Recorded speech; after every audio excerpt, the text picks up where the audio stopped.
La vie divine, 6e lecture. Il est possible que le mental humain, dans son mouvement pendulaire, réagisse contre la conception mécanique de la vie et de la société pour chercher refuge dans un retour à la pensée religieuse et à une société gouvernée et consacrée par la religion. Mais la religion organisée n'a pas changé la vie humaine ni la société, bien qu'elle puisse fournir à l'individu un moyen d'élévation intérieure et, grâce à cette élévation ou derrière elle, préserver un chemin pour son ouverture à l'expérience spirituelle. Elle n'a pu les changer parce que, en gouvernant la société, la religion a dû pactiser avec les éléments inférieurs de la vie. Elle ne pouvait donc insister sur un changement intérieur de l'être tout entier. Toute son insistance s'est portée sur la nécessité d'adhérer au dogme, d'accepter formellement ses principes moraux et de se conformer aux institutions, aux cérémonies et aux rituels. Ainsi conçue, la religion peut donner une coloration ou un vernis superficiel éthico-religieux, et si elle conserve un fort noyau d'expérience intérieure, elle peut parfois, jusqu'à un certain point, généraliser une tendance spirituelle fragmentaire. Mais elle ne transforme pas l'espèce. Elle n'a pas le pouvoir de créer un nouveau principe d'existence humaine. Seule une orientation spirituelle totale, donnée à toute la vie et à notre nature tout entière, peut soulever l'humanité et la porter au-delà d'elle-même. Une autre conception possible, voisine de la solution religieuse, est de faire diriger la société par des hommes spirituellement accomplis, de créer la fraternité et l'unité générale par la foi ou la discipline, de spiritualiser la vie et la société en incorporant le vieux mécanisme de vie dans cette unification ou en inventant un nouveau mécanisme. On a essayé cela aussi autrefois, mais sans succès. Ce fut l'idée originelle, fondamentale de plus d'une religion. Mais l'ego humain et la nature humaine sont trop forts pour qu'une pensée religieuse qui travaille sur le mental et par le mental suffise à surmonter leur résistance.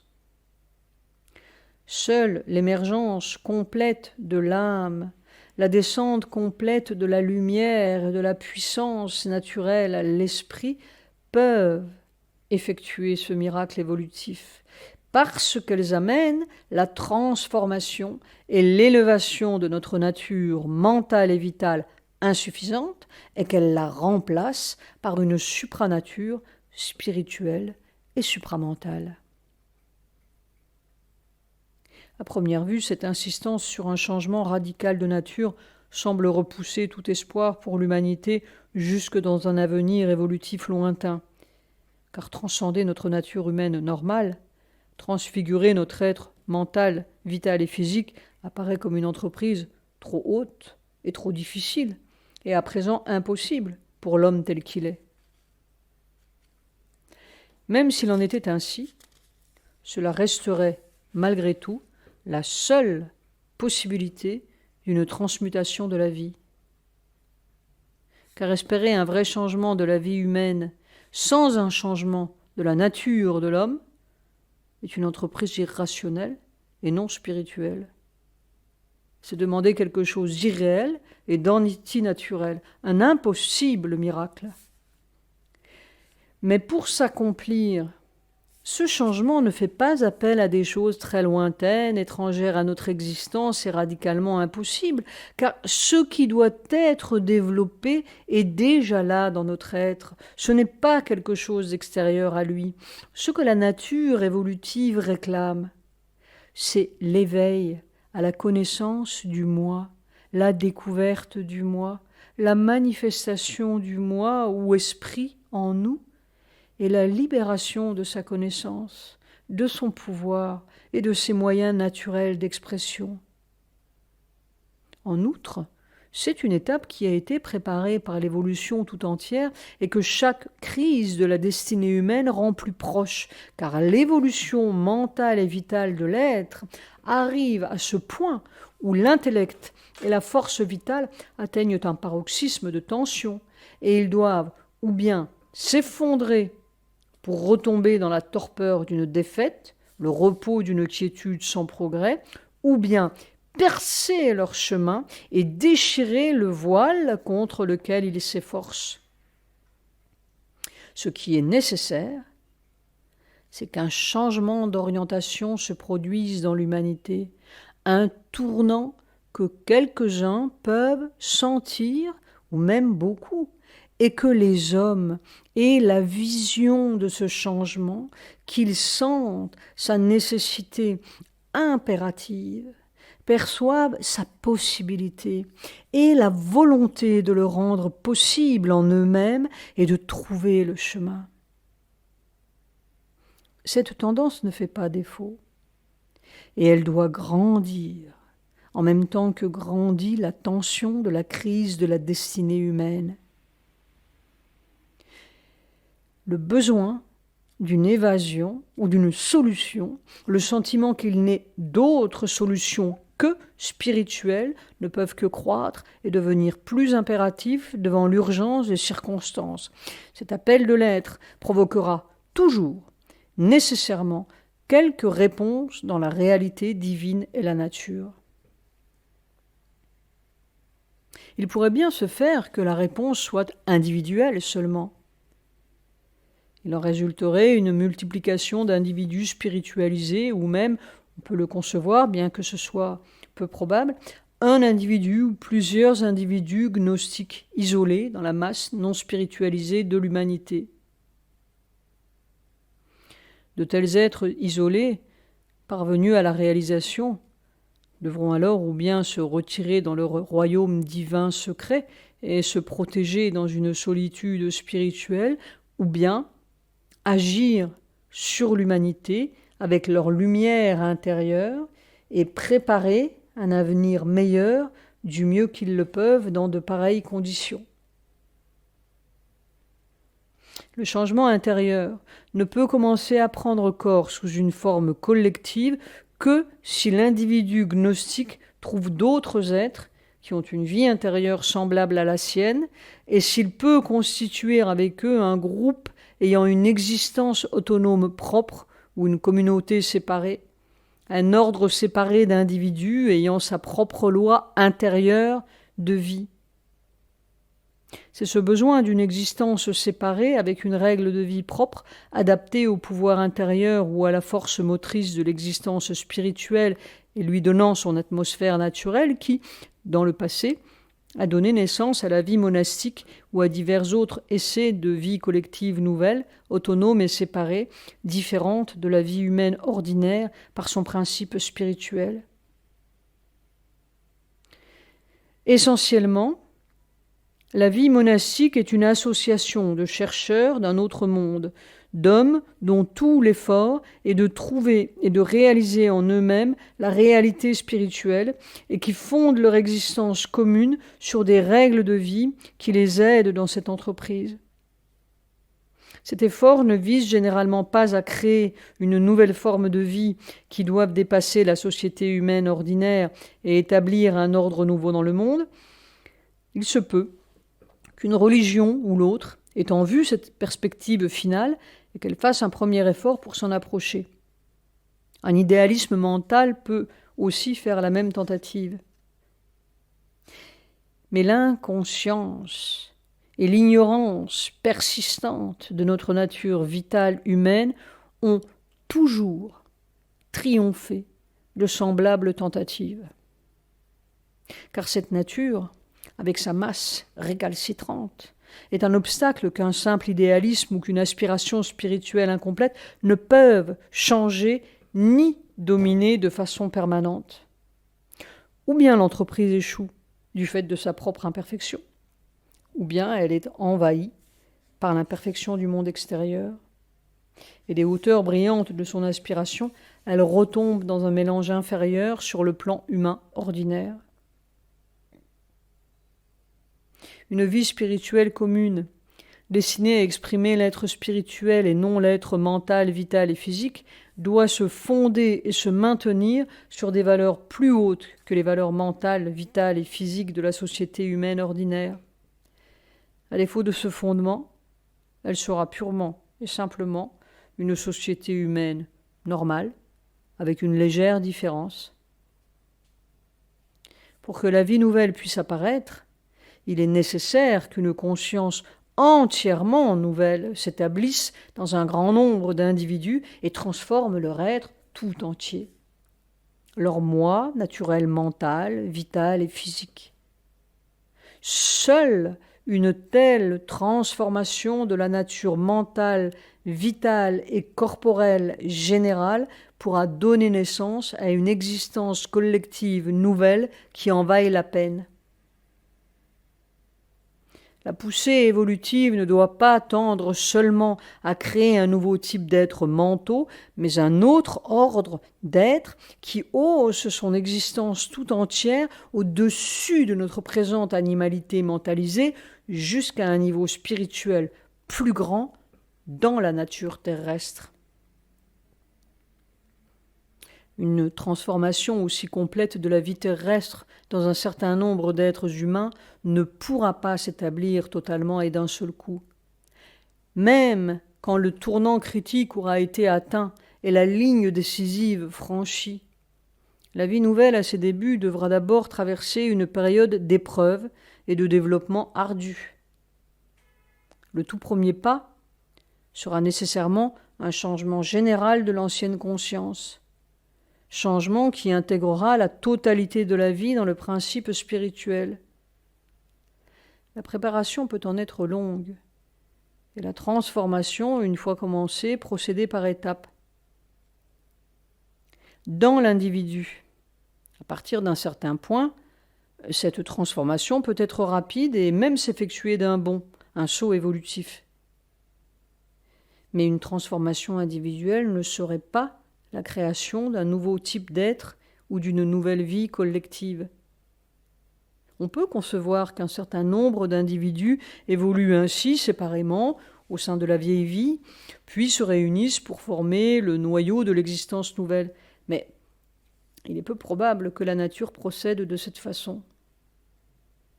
Il serait d'ailleurs difficile à l'individu de parvenir à un changement complet tout en restant enfermé dans la vie de la nature inférieure.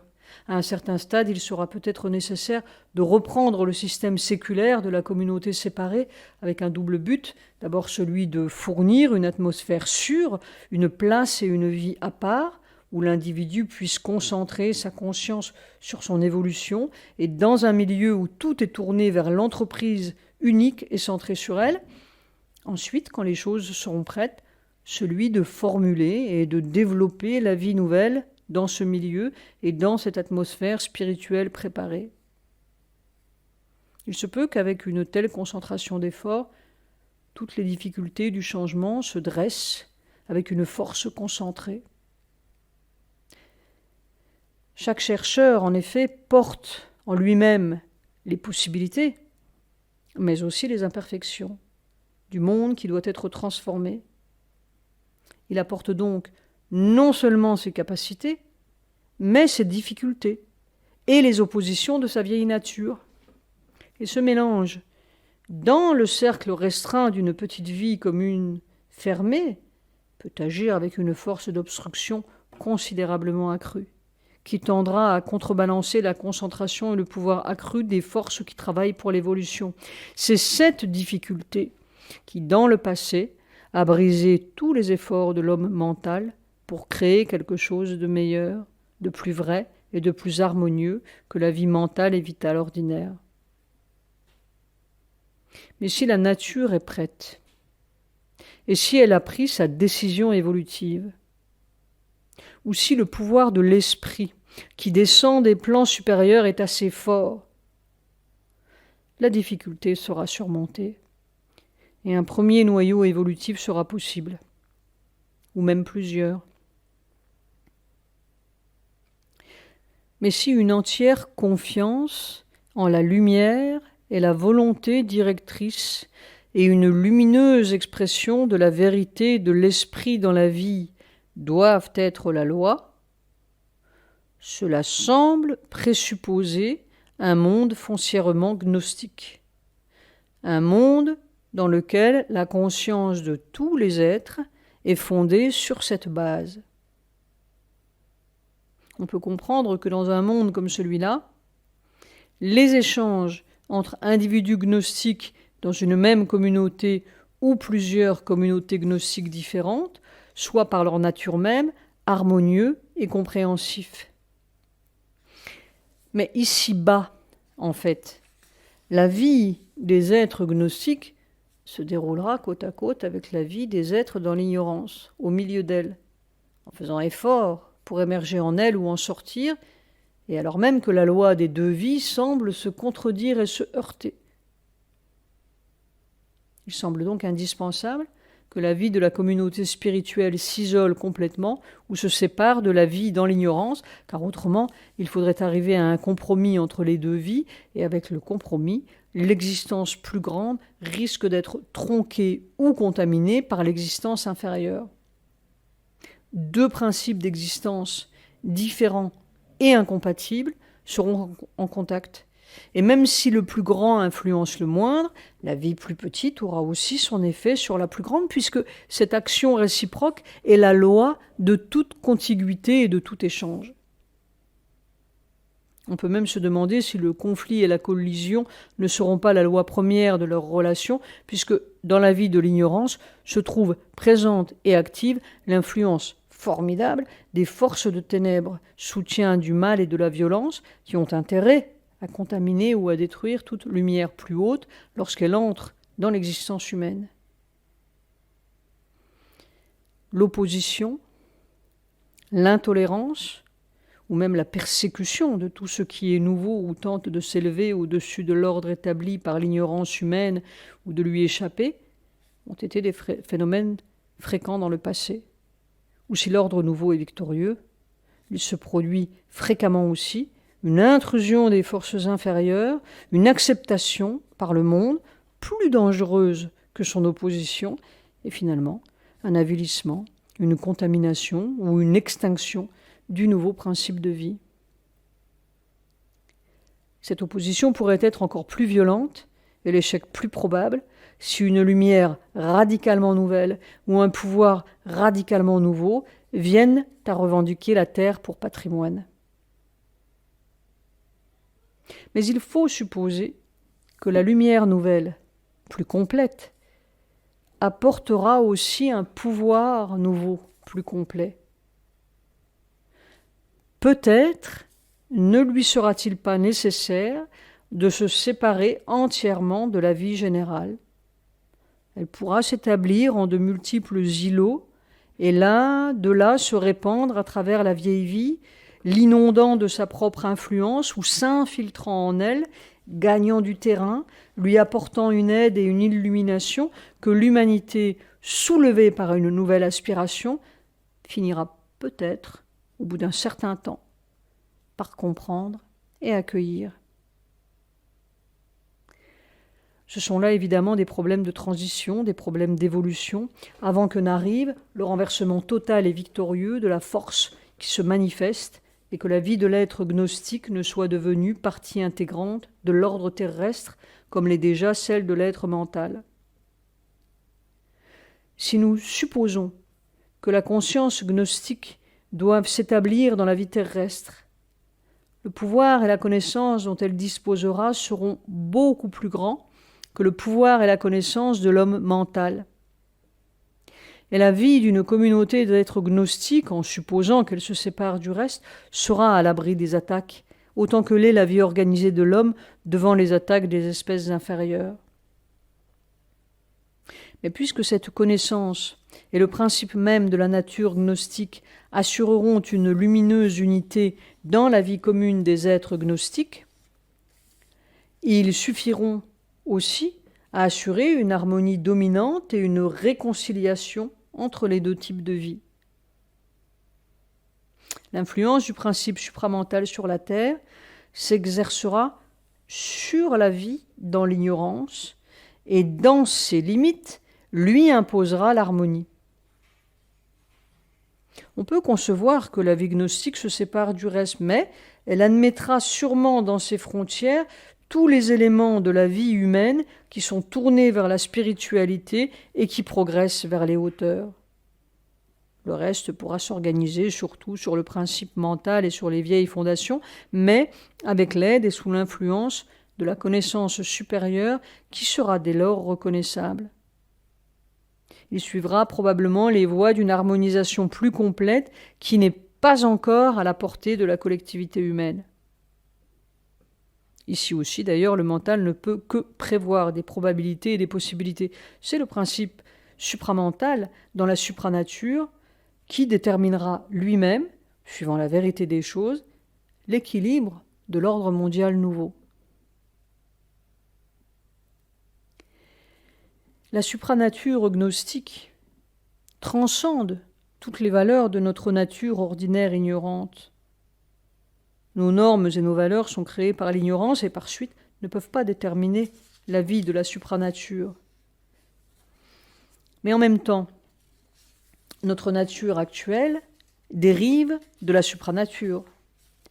Elle n'est pas une pure ignorance, mais une connaissance incomplète. Il est donc raisonnable de supposer que toute la vérité spirituelle contenue ou cachée dans les normes et les valeurs de notre nature ordinaire réapparaîtra dans la vie supérieure, non comme des normes, mais comme des éléments transformés, dégagés de l'ignorance et soulevés jusqu'à l'harmonie vraie d'une existence plus lumineuse. À mesure que l'individu spirituel universalisé dépouille sa personnalité limitée, son ego, et qu'il s'élève au-dessus du mental à une connaissance plus complète dans la supranature, les idéaux contradictoires du mental doivent se détacher de lui, mais ce qui est vrai derrière eux subsiste dans la vie de la supranature. La conscience gnostique est une conscience dans laquelle toutes les contradictions sont abolies ou fondues ensemble dans la lumière d'une vision et d'une existence plus haute, dans une connaissance de soi et une connaissance du monde unifiée.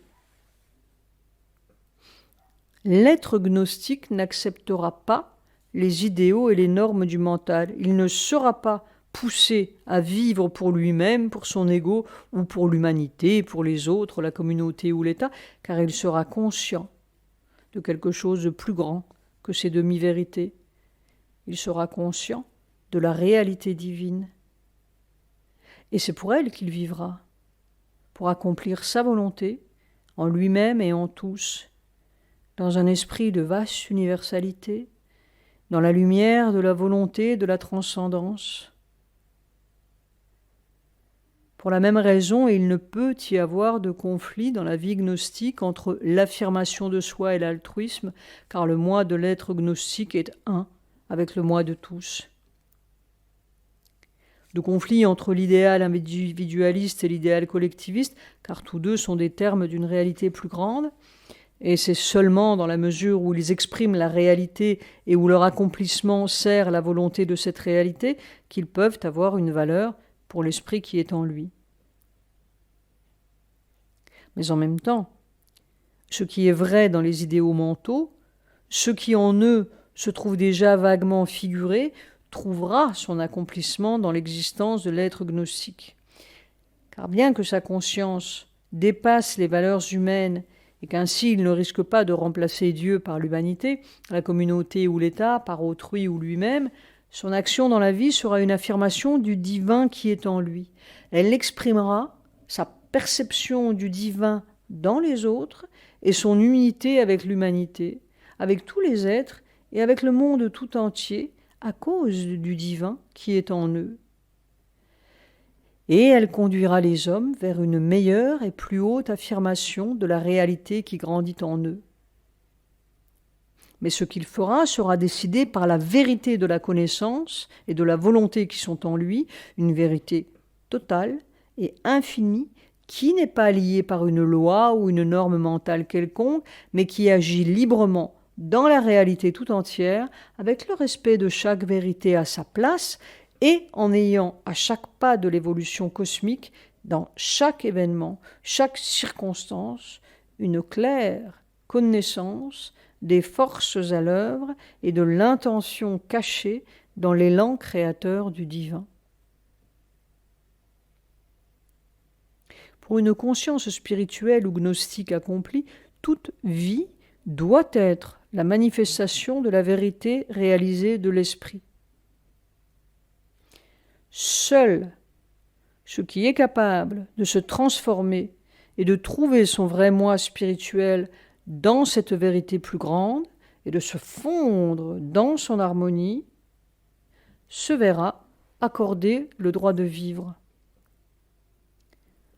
Ce qui survivra ainsi, le mental ne peut le déterminer, car la gnose supramentale fera elle-même descendre sa propre vérité, et cette vérité reprendra ce qu'elle avait émané d'elle-même et qui s'était exprimé à travers les idéaux et les réalisations de notre mental, notre vie et notre corps. Les formes que ceux-ci avaient prises ne survivront peut-être pas, car il est peu probable qu'elles soient utilisables dans la nouvelle existence sans être changées ou remplacées. Mais ce qui est réel et durable en eux, ou même dans leur forme, subira la transformation nécessaire pour survivre. La plupart des choses qui sont normales pour notre existence humaine disparaîtront. Dans la lumière de la gnose, les innombrables idoles mentales, les innombrables principes et systèmes artificiels, les idéaux contradictoires que l'homme a créés dans tous les domaines de sa pensée et de sa vie ne pourront inspirer ni adhésion ni respect. Seule la vérité que cachent ces images trompeuses, s'il en est une, pourra être admise comme élément d'une harmonie qui se fondera sur une base beaucoup plus large. Il est évident que dans une vie gouvernée par la conscience gnostique, ni la guerre avec son esprit d'antagonisme et de haine, sa brutalité, sa violence ignorante et destructrice, ni la lutte politique avec ses conflits perpétuels, son oppression répétée, ses malhonnêtetés, sa gabegie, n'auront plus aucune raison d'être. Les arts et les métiers continueront d'exister, non comme un amusement inférieur mental ou vital, un divertissement, des loisirs, un dérivatif excitant ou un plaisir, mais comme les expressions et les instruments de la vérité et de l'esprit, de la beauté et de la joie de l'existence. La vie et le corps ne seront plus les maîtres tyranniques qui exigent les 9/10 de l'existence pour leur satisfaction, mais des instruments et des pouvoirs qui exprimeront l'esprit. En même temps, puisque la matière et le corps seront acceptés et non rejetés, la maîtrise et l'usage correct des choses physiques feront partie intégrante de la vie de l'esprit, dès lors accomplie dans la manifestation terrestre. On suppose presque universellement que la vie spirituelle doit nécessairement être une vie de dénuement ascétique, un rejet de tout ce qui n'est pas absolument indispensable au strict entretien du corps. Et ceci est valable en effet pour une vie spirituelle qui, par sa nature et son intention, veut se retirer de la vie. Même en dehors de cet idéal, on pourrait penser que l'orientation spirituelle doit toujours tendre à une simplicité extrême, parce que tout ce qui n'est pas elle est vie de désir et de jouissance physique. Mais si l'on regarde les choses plus largement, ceci est une règle mentale basée sur la loi de l'ignorance, qui a le désir pour mobile. Pour surmonter l'ignorance et supprimer l'ego, il se peut qu'un rejet total, non seulement du désir, mais de toutes les choses qui peuvent satisfaire le désir, intervienne momentanément comme un principe valable. Mais cette règle, ou toute autre règle morale, ne peut être absolue. Elle ne peut lier par sa loi la conscience qui s'est élevée au-dessus du désir, car la substance même de cette conscience est faite d'une pureté et d'une maîtrise de soi complète qui demeurent les mêmes dans la pauvreté comme dans la richesse. Si elle pouvait être ébranlée ou souillée par l'une ou l'autre, elle ne serait en effet ni réelle ni complète. La seule règle qui gouvernera la vie gnostique, ce sera l'expression spontanée de l'esprit, la volonté de l'être divin. Cette volonté, cette expression spontanée peut se manifester dans une extrême simplicité ou dans l'opulence d'une extrême complexité ou dans un équilibre naturel entre les deux. Car la beauté et la plénitude, la douceur et le rire cachés dans les choses, l'ensoleillement et l'allégresse de la vie sont aussi des pouvoirs et des expressions de l'esprit. L'esprit qui détermine à l'intérieur la loi de notre nature déterminera aussi sur tous les plans le cadre de la vie, ses détails et ses circonstances. Partout, on trouvera le même principe plastique. Une standardisation rigide, si nécessaire soit-elle à l'arrangement mental des choses, ne peut pas être la loi de la vie spirituelle. Une diversité et une liberté d'expression très grande se manifesteront probablement, fondées sur une unité profonde. Mais partout, il y aura vérité et harmonie dans l'ordre. Puisqu'elle amène l'évolution à un statut supramental supérieur, la vie des êtres gnostiques peut, à juste titre, être qualifiée de vie divine, car ce sera une vie dans le divin, la vie des commencements d'une lumière, d'une puissance et d'une joie spirituelle et divine, manifestée dans la nature matérielle. Et puisque cette vie dépasse le niveau mental humain, elle peut être décrite comme la vie d'une surhumanité spirituelle et supramentale. Mais ceci ne doit pas être confondu avec les conceptions passées et présentes du surhomme. Car, tel que le conçoit le mental, le surhomme est celui qui domine le niveau humain normal, non en qualité, mais en degré des mêmes qualités, par une personnalité élargie, un ego magnifié et exagéré, un pouvoir mental accru, un pouvoir vital multiplié. C'est une exagération raffinée ou dense et massive des forces de l'ignorance humaine. Ces conceptions comportent souvent aussi, de façon implicite, l'idée d'une domination despotique de l'humanité par le surhomme. Ce serait là un surhomme du type nietzschéen. Au pire, ce serait le règne de la, entre guillemets, brute blonde, ou de la brute noire, ou d'une autre brute quelconque, un retour à la force, la violence et la cruauté barbare. Ce ne serait pas une évolution, mais bien une réversion à la vieille barbarie impitoyable. Ou encore, cela pourrait signifier l'émergence du Rakshasa ou de l'Asura, dans un effort acharné de l'humanité pour se surpasser et se transcender elle-même, mais dans la mauvaise direction. Un ego vital exagéré, violent et tumultueux, se satisfaisant avec une force de réalisation suprêmement tyrannique ou anarchique, telle serait la surhumanité de type rakshasique. Mais le géant, l'ordre ou dévoreur du monde, le Rakshasa, bien qu'il survive encore, appartient en esprit au passé. Une émergence de ce type en plus vaste serait aussi une évolution rétrograde. Quant au type Asura, il se caractérise par un grandiose étalage de force irrésistible, une puissance mentale et vitale maîtresse d'elle-même, contenue et peut-être même disciplinée de façon ascétique, fort, calme, froid ou formidable dans sa véhémence réprimée, subtil, dominateur. L'Asura est une sublimation de l'ego mental et de l'ego vital à la fois.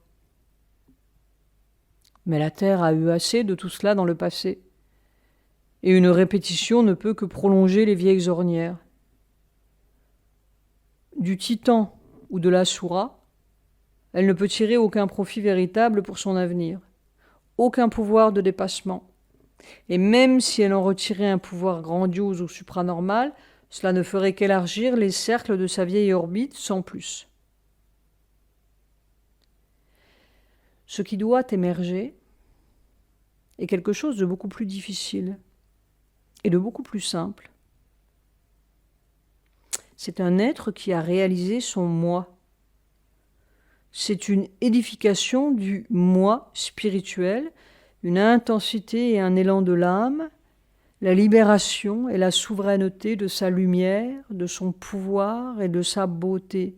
Non pas une surhumanité égoïste exerçant une domination mentale et vitale sur l'humanité, mais la souveraineté de l'esprit sur ses propres instruments, la maîtrise de soi et la maîtrise de la vie dans le pouvoir de l'esprit. Une conscience nouvelle, en laquelle l'humanité elle-même trouvera son propre accomplissement et son propre dépassement par la révélation de la divinité qui s'efforce de naître en elle. Telle est la seule et vraie surhumanité et la seule possibilité de faire un pas réel en avant dans l'évolution de la nature. En vérité, ce nouveau statut sera un renversement de la loi qui commande actuellement la conscience et la vie humaine, car il renversera le principe tout entier de la vie dans l'ignorance. Mais, pourrait-on dire, c'est pour le goût de l'ignorance, ces surprises, ces aventures, que l'âme est descendue dans l'inconscience et qu'elle a revêtu le déguisement de la matière, pour l'aventure et la joie de créer et de découvrir, une aventure de l'esprit, une aventure du mental et de la vie, et les surprises hasardeuses de leur jeu dans la matière pour la découverte et la conquête du nouveau et de l'inconnu. Tout ceci constitue l'entreprise difficile de la vie, et il pourrait sembler que tout ceci doive cesser avec la cessation de l'ignorance. La vie de l'homme est faite de lumière et d'obscurité, de gains et de pertes, de difficultés et de dangers, des plaisirs et des douleurs de l'ignorance, un jeu de couleurs chatoyantes sur le gris général d'une matière fondée sur la nescience et l'insensibilité de l'inconscient. Pour l'être vivant normal, une existence privée des contrastes du succès et de l'échec, des joies et des chagrins vitaux, du péril et de la passion, privée des douleurs et des plaisirs de la vie, des vicissitudes et des incertitudes du sort, et de la lutte et de la bataille et du risque, privée de la joie et de la nouveauté, de la surprise et d'une création qui se jette dans l'inconnu, pourrait sembler vide de variété et donc vide de saveur vitale. Toute vie qui dépasse ces choses tend à paraître vide et terne, semble s'annuler dans le monde d'une uniformité immuable. L'image que le mental humain se fait du ciel est la répétition incessante d'une monotonie éternelle. Mais c'est une idée fausse, car entrer dans la conscience gnostique, c'est entrer dans l'infini. Ce sera une création spontanée manifestant infiniment l'infini dans les formes de l'existence. Et l'intérêt de l'infini est innombrable, et beaucoup plus grand, et aussi plus délicieusement impérissable que l'intérêt du fini. L'évolution dans la connaissance sera une manifestation plus belle et plus glorieuse que ne peut l'être aucune évolution dans l'ignorance, et plus intense sur tous les plans, avec des horizons plus vastes qui se déploient sans fin. La félicité de l'esprit est à jamais nouvelle. Les formes de beauté qu'il revêt sont innombrables. Sa divinité éternellement jeune et la saveur des délices de l'infini, rasa, éternelle et inépuisable. L'expression gnostique de la vie sera plus pleine et plus féconde, et son intérêt plus éclatant que l'intérêt créateur qui nous est offert par le monde de l'ignorance. Ce sera un miracle plus grand et plus heureux, un miracle constant. S'il y a une évolution dans la nature matérielle, et si c'est une évolution de l'être avec la conscience et la vie pour clé et pour instrument, cette plénitude d'être, cette plénitude de conscience, cette plénitude de vie doivent être le but du développement vers lequel nous tendons. Et tôt ou tard, ce but se manifestera dans notre destinée. Le moi, l'esprit, la réalité qui se dévoile et émerge de la première inconscience de la vie et de la matière, développera la vérité complète de son être et de sa conscience dans cette vie et dans cette matière. Le moi retournera à lui-même, ou, si sa fin en tant qu'individu est de revenir à l'absolu, il pourra le faire aussi, il retournera à lui-même non pas en reniant la vie, mais en trouvant sa totalité spirituelle ici même dans la vie. Notre évolution dans l'ignorance, avec les vicissitudes de ses joies et de ses douleurs, dans la découverte de soi et la découverte du monde, ses accomplissements tronqués, ses réussites et ses échecs constants, n'est que notre premier état. Elle doit mener inévitablement à une évolution dans la connaissance. L'esprit doit se découvrir lui-même et se déployer. Le divin se révéler dans les choses avec son vrai pouvoir et dans une nature qui, pour nous, est encore une supranature.